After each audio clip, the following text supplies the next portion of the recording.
Hello everyone, this is Katie here. This is the second part of our English literature story, Sinbad the Sailor. This is the second video.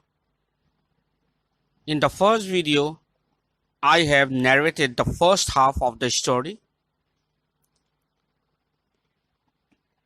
What happened in the first half of the story? Let me relate first, in short, and then I'm going to narrate and explain you the second part of the story. So pay attention.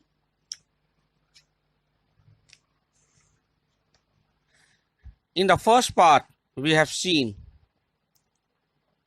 that Sinbad the sailor,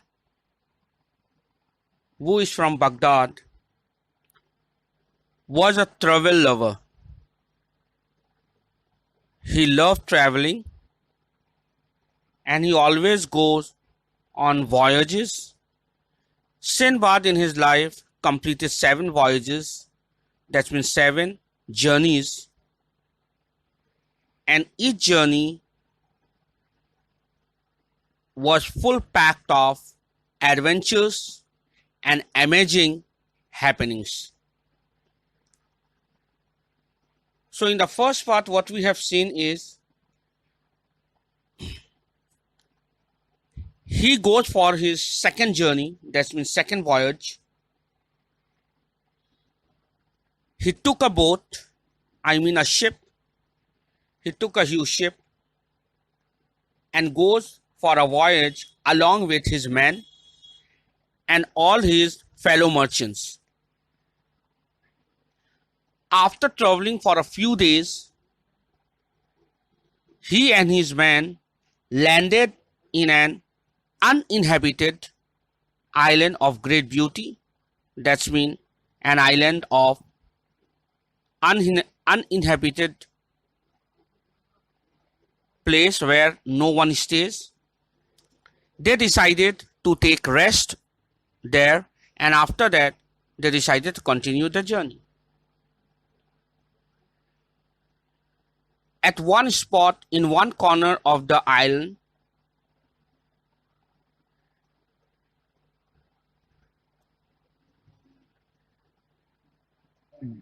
Sinbad sits and decided to take rest, and the cool breeze made him sleep, and he slept.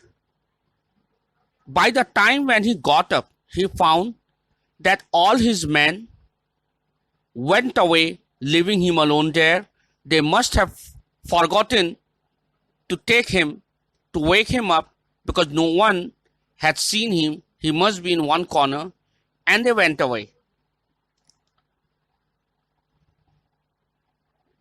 Sinbad was very disappointed. He saw the ship going. He shouted also, but no one have seen him, and they left him alone. Now Sinbad was totally alone in that island. He did not know what to do, so he started to explore the island, and he started walking here and there. Then after wandering in despair here and there, he climbed up to the top of a tree to find out if he find anybody in that island who could help him. When he climbed up the tree, he found a huge white substance, round in shape, could be seen far away. So he got down from the tree and he went ahead to see what was that white substance. He thought it to be an amazing place, and he started looking doors and windows. But that white substance was nothing but a huge egg of a bird. While Sinbad watching that huge egg, he saw a huge bird, look like vulture or some sort of eagle, with a huge body came flying there. And the bird sat on that huge white egg and he started to brood it. And the bird went to sleep.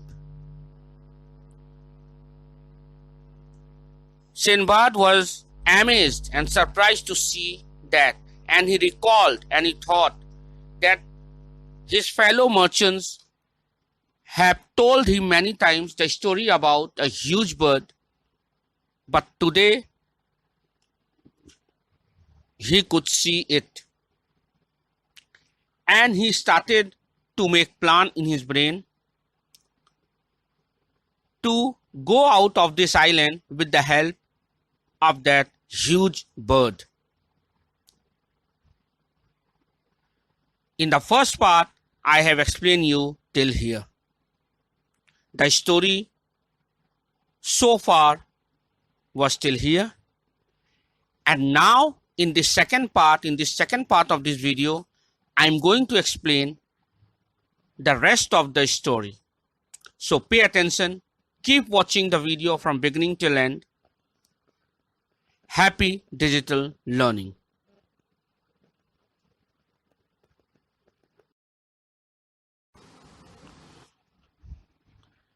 So now, looking at huge bird, Sinbad made a plan. What plan he had made? What was going on in his mind? Let's see. So, Sinbad said, I took off my turban. You know turban which is worn in the head. I took off my turban and twisted it into a rope. That means Sinbad saying that he had taken out his turban and rolled out, and it acted as a rope. Sinbad has used his turban as a rope. Now let's see what he does. Then Sinbad saying, then I bound one end of it tightly about my waist and fastened the other end securely to one of the bird's feet. That's when Sinbad is saying that he has tied one end of that rope, that's mean his turban, from his waist, and the other part he has tied with one of the feet of the bird, that huge bird. Now Sinbad is saying, the next morning the bird awoke. That means the bird was sleeping, and next morning the bird awoke, and by this time Sinbad, who was looking very tiny in front of the bird, was attached with the bird with the help of the rope. So Sinbad is saying, the next morning the bird awoke and with a loud cry, that means a loud noise, rose from the egg, bearing me aloft. That means Sinbad is reporting that the next morning the bird woke up from its sleep and it got ready with a loud cry to fly up in the air, and along with it, as it went up to fly, Sinbad also, who was tied up with the help of its rope with the feet of the bird, he was also pulled up and he also started to fly along with the bird. The bird finally landed on a rocky plain. The bird landed on a rocky plain. Sinbad saying, I quickly unwound my turban and ran to safety. And Sinbad is saying that he quickly unwound, that's meaning untied his turban, which was acting as a rope, and he ran to safety because it was a rocky plain and it was very unsafe place. So he ran for safety. That means he must have went to some place to hide himself, especially from the bird. Because if the bird would see any human being, that means this Sinbad, the bird could kill him also. So he ran for safety. I then saw the bird pounce upon an enormous snake. Enormous means very huge snake, and fly back across the sea. That's mean on that rocky plain, the bird has pounced, means jumped upon a huge snake. He took the huge snake along with its claw and he started to fly up. And taking that snake, that huge bird went away flying. Now let's see what happens next. Then Sinbad saying, I now realized that I was at the foothills of a steep mountain. Sinbad is saying that he has realized now that he was at the foothills, that means at the lower part, at the top, at the bottom of a steep mountain. That means slight mountain, he was at the down. Then Sinbad is saying, in front of me is this steep mountain that is too high to climb, and behind me is a vast valley without any trees, pools, or even grass. What shall become of me here? Now Sinbad was in a great dilemma. In front of him was a tall steep mountain, and at the back of him was a huge valley. That means a desert type, you can understand, where there was no trees, no any grass, not a pool. That means no availability of water. What shall become of me here? He was thinking, what will happen to him? What he will do? Where he will go? How will he survive? What will he eat? He was thinking all these things. Very disappointed, Sinbad is saying. He was very disappointed. He was very disappointed, unhappy. And Sinbad is saying, I started walking in a very unhappy manner. He started walking. Then he's saying, I had not even walked a few furlongs. Furlongs mean a unit for measuring a distance. It was used in Arabian times. So Sinbad is saying, I had not even walked a few furlongs when I realized that the ground I trod was strewn with diamonds of large size. He got a very surprised thing.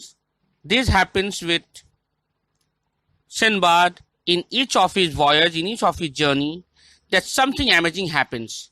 That is why each of Sinbad's journey and voyage was very important, because it is related with some sort of amazing thing and happenings. Here also it happens. Sinbad is saying that in a disappointed way, in a very unhappy manner, when he was walking and he went, and when he walked a little ahead, he found huge diamonds lying at one place. But Sinbad was also saying, it is not that only diamonds was there. It was not so easy. In what condition the diamond was there? He is saying that also. Let's see what he says. Sinbad is saying, oh, serpents. Serpents mean snakes. Oh, serpents coiled amongst the stones. This is a cause for alarm. I must be careful. That's mean he had seen. Sinbad has seen huge diamonds there, but that huge diamond was coiled around by huge snakes. That's mean among the snakes, in middle of the snakes, where the snakes had coiled them, and in the middle of their coiling, there were diamonds. So it was very difficult to get those diamonds because it was guarded by the poisonous and huge snakes. And you know that the snakes found in the desert and these valleys, places, they are very poisonous. But Sinbad was used to with all these amazing happenings and adventures. He was a adventure loving person, so he must be having some sort of idea, and he is experienced with all of these dangers and difficulties. Let's see what Sinbad do the next. Now Sinbad again saying, fearing for my life, I kept close to the mountain wall. Suddenly I saw the carcass. Carcass means the body of a dead animal. Suddenly I saw the carcass of an animal fall near me with a great noise. That's mean Sinbad is saying that for safety, he took the shed of the mountain wall. He went up to the mountain wall and he got stuck in that. But suddenly he saw that the carcass, that's mean the dead body of an animal, fell with a great noise from up.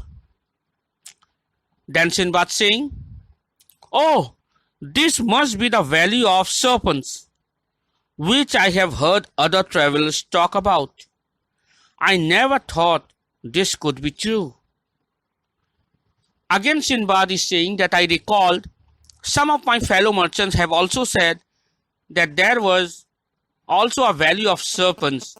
That's mean valley of serpents mean a valley where only snakes lives. It was the valley of snakes. Sinbad recalled, and he was not believing that such valleys of snakes could be existed. But now he is seeing all these things with his own eyes and he is believing. Then Sinbad saying, merchants threw meat or animal carcass down the mountainside, hoping that some diamonds would stick to the meat. Sinbad is saying that some merchants, they keep on throwing the meat and animal carcass down the mountainside in the hope that some diamonds would stick to the meat. It will stick, some diamonds would stick to the meat, and then these merchants could get some diamonds. In the hope, they throw the animal carcass and meat in this valley. Giant vultures, then Sinbad is saying, giant vultures will fly with the meat to the top of the mountain, where the merchants will scare the vultures off and take the diamonds for themselves. Oh, that means this was the idea of the merchants.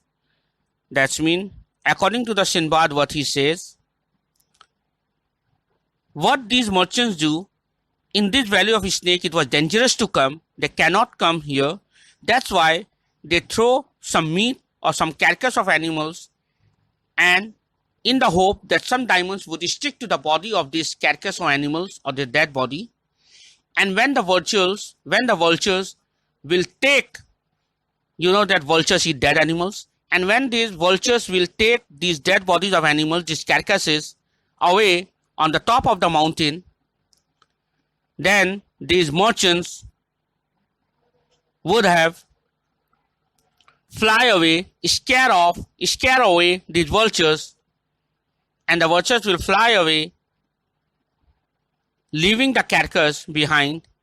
And from that carcass, from the dead bodies, if any diamonds, if it's stuck there, these merchants could take it, and they could get the diamonds and become rich.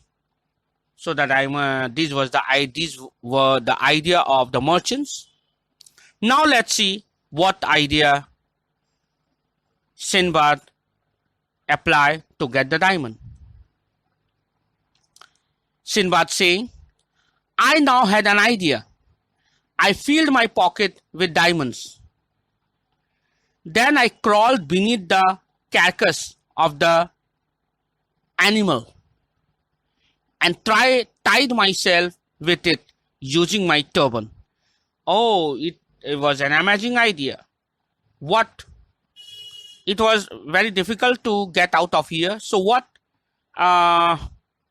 Sinbad has applied the idea. He had put some diamonds in his pocket, and again using his turban as a rope, he went where the dead bodies of animals was there. He tied himself with the dead bodies of that animals, or if the animals is huge, he kept himself inside the carcass of that animals, and he was waiting for the vulture to come. Then Sinbad saying, it wasn't long before a monstrous vulture came out of the sky and seized the carcass. When it landed at the top of the mountain, the merchant's man scared it away with loud cries. The same thing happens. Sinbad saying that he used his turban again as a rope, and he kept himself in the carcass, and the huge vulture came, taking the carcass away. And when it came on the mountain, the merchants who were there, they scared away the vulture, and in this way Sinbad came out safely to the mountain. Now Sinbad saying, on finding no diamonds on the animal carcass, the merchants began to curse his fate. That means they were cursing his fate. That means their fate, their destiny. I immediately approached him. That means Sinbad approached him, went to these merchants, and he said, do not curse your fate, for my pockets are full of diamonds you are looking for. And he went to came out of this carcass, and he went to the merchants, and he told them, don't be disappointed, don't curse your fate and destiny. I have brought diamonds in my pocket. Then Sinbad saying, when the merchant and his companions heard my story, they said that fate had greatly favored me. They made me welcome among them, and I partook of their food and wine. Partook means ate or drink. So Sinbad is saying that when the merchants came to know about this story, they praised him about his idea, and they praised that his fate, his destiny was with him and favored him, and they welcomed him. And as Sinbad was thirsty and hungry, he ate and drank with them food and wine, and along with them, then he went to his place, Baghdad. And in this way, by applying his courage and idea and his cleverness, Sinbad had safely completed his journey, second journey, and he was benefited, and he gained diamonds in this journey. So this was the ending of the story. I hope you liked this story and understood it well. So keep on watching my video and gain knowledge. So happy digital learning. Goodbye. See you again.